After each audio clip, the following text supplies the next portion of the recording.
क्या सीखा? जोर से बोलो। बोले दान का क्या मतलब है? ये दान तुमने कैसे सीखा? इससे क्या मिलेगा?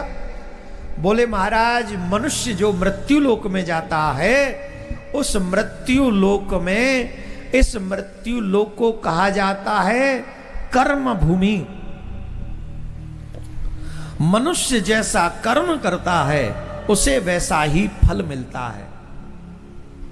और हमारे पुराण तो इस बात को कहते हैं, आज आपके पास जो भी कुछ है, जितने भी लोग बैठे सावधानी से इस बात को अंडरस्टैंड करें, आज आपके पास जो भी कुछ है वो पूर्व में किया हुआ दान का ही प्रतिफल है।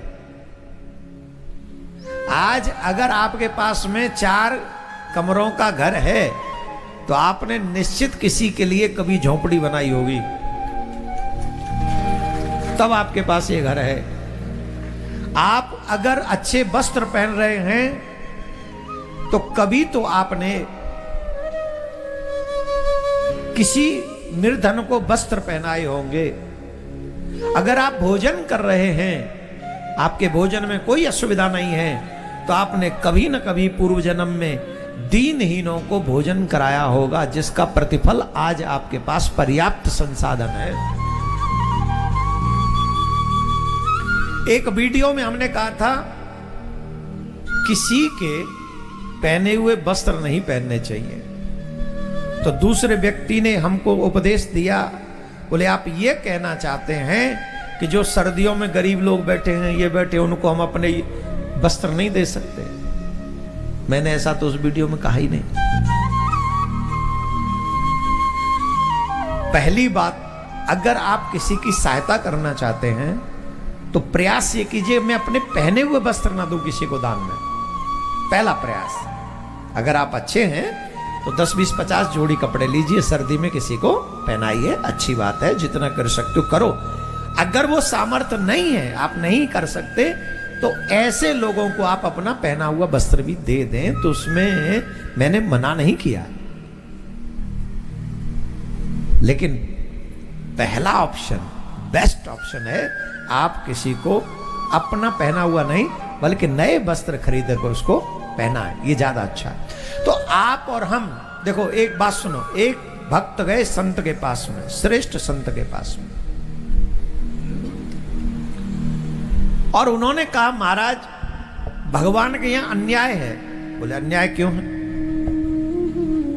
मुंबई में कितने लोग कटोरा लेके बैठे रहते, बताओ जरा, कम है कि ज्यादा है? मंदिरों के आगे, रोड पे, कहीं भी भिक्षा मांगने वाले कितने लोग दिखाई पड़ते होंगे? जरा बताओ, जल्दी बताओ, टाइम नहीं है। दिखाई पड़ते हैं कि नहीं? कौन है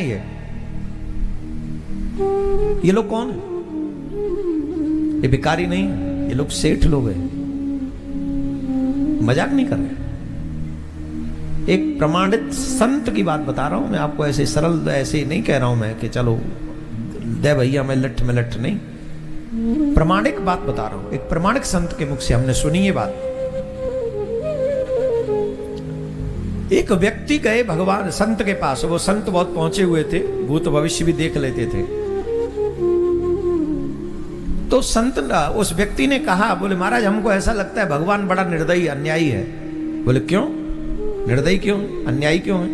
बोले हमको इसलिए लगता है परमात्मा की सृष्टि इतना, किसी को बहुत धनवान बना दिया है, किसी को निर्धन बना दिया है, किसी को तो भिखारी बना दिया, वो तो कटोरा लेके भीख मांग रहे, उन्हें मांगने से भीख तक नहीं मिल रही। इतने लोग देखिए महाराज, आप ही के आश्रम के बाहर कितने लोग बैठे कटोरा लेकर। तो ये भगवान की निर्दयता है कि नहीं?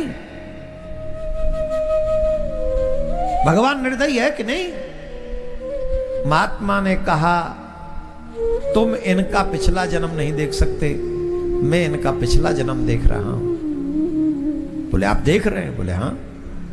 बोले क्या है? बोले ये पिछले जन्म में सब लोग धनाढ्य लोग थे, इतने धनाढ्य लोग थे कि इनके पास किसी चीज की कमी नहीं थी।